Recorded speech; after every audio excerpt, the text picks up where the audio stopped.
Exploring a dark planet, fighting dangerous aliens, wearing a cybernetic armor equipped with an arm cannon while finding alien tech to upgrade it, and all of that while playing as a girl? Alright, let's do it!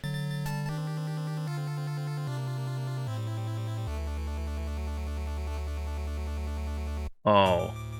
What is good, everyone, and welcome back to the Backlog project, where we play through a gigantic list of games to find out which of them is worth putting onto your backlog.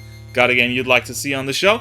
Check the description of the video to take part in our weekly poll, where you get to decide the next game I'll review. Okay, so the actual game might not look as amazing as its premise makes it out to be, but if there's one thing I've learned on this channel so far, it's that even the oldest games can still be pretty fun, as long as they're good games. And with the legacy Metroid has built, even the very first one has to be great. Right?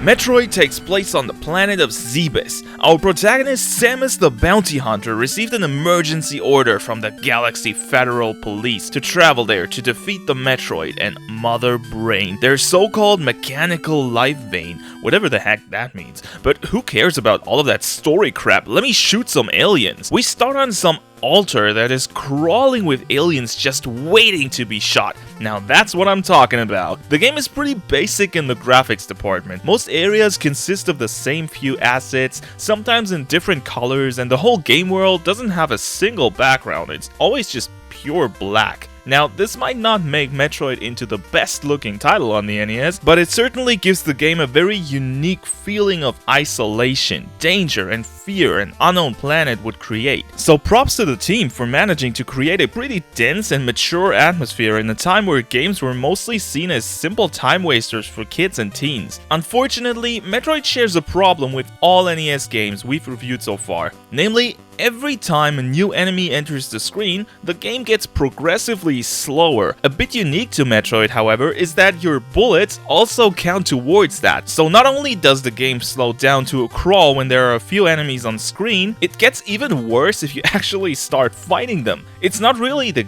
game's fault, seeing as basically any NES game I've played so far had it, but it's still annoying and makes the game less fun to play. The stellar music also adds a lot to the great atmosphere. Sure, there aren't a lot of tracks, which means you'll hear the same music for quite some time on loop, and due to the NES hardware, it'll cut out a lot during gameplay, but in this case it actually fits? When I reviewed Super Mario Bros., I hated how the sound effects often caused the music to cut out certain sounds, which made the track sound distorted and wrong, but that's exactly what makes it fit so well into Metroid's setting. You're supposed to feel disturbed at all the weird things you see in the game, including the enemies you fight, so having the soundtrack be unclean actually works in its favor.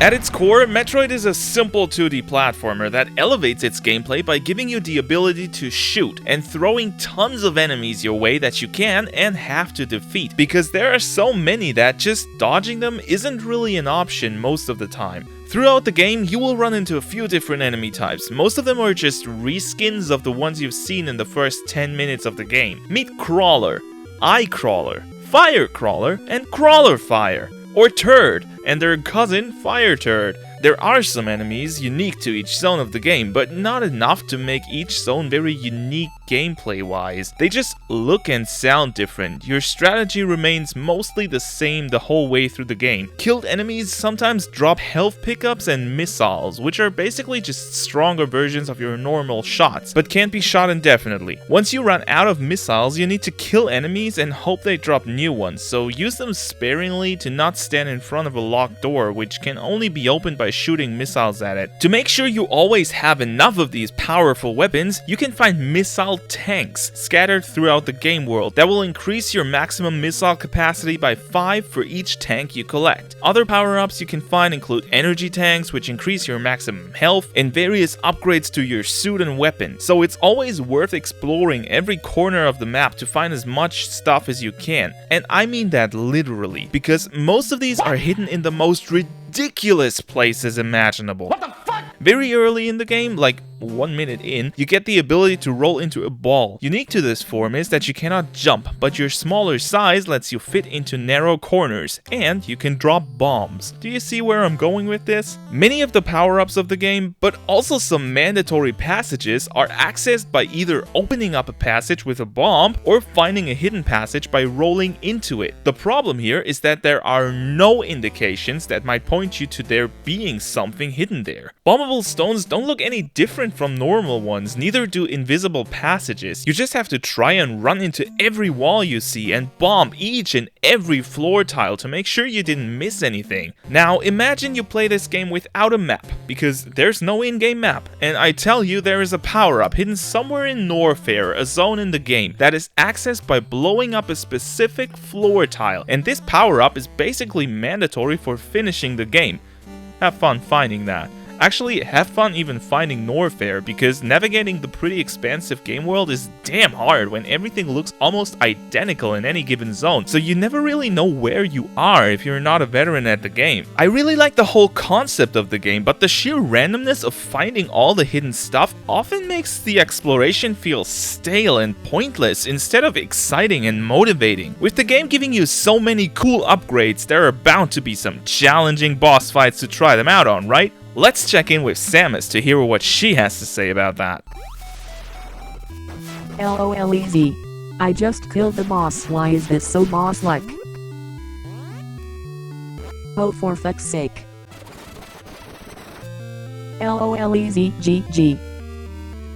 Okay, yeah, the bosses don't really provide any challenge other than how big your missile tank is. The only somewhat hard boss in the game is the last fight against Mother Brain, but even that is only made hard by the fact that it's designed to throw hundreds of projectiles at you and the enemy only being shootable from a very specific position, both things that never happened in the game before, so you can easily beat the boss as soon as you adjust to the change. Or you just get lucky and somehow beat it with 0.5% of your health on your first try.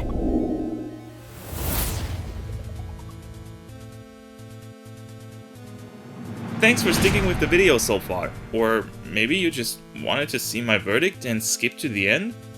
Well, I still thank you for being here. If you enjoyed the review so far, you could really help me out by giving it one of these oh so important likes. Or if you thought it sucked, give it a dislike, but if you do that, please tell me why in the comments so I can improve the reviews going forward.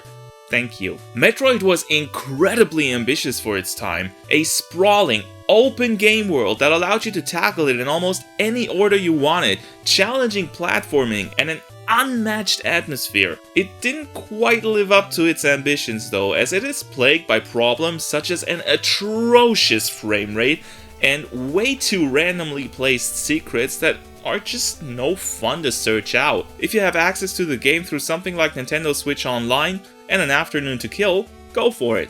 If not, there's really no shame in skipping this game in my opinion. What's your fondest memory of Metroid? If you don't have any, are you now interested in playing it after seeing my review? Tell me in the comments. If you didn't know, we've got a Discord, so come join us for some fun gaming talk and pet photos. The link is in the description and the comments. Thank you very much for watching, and remember to always keep that backlog rolling.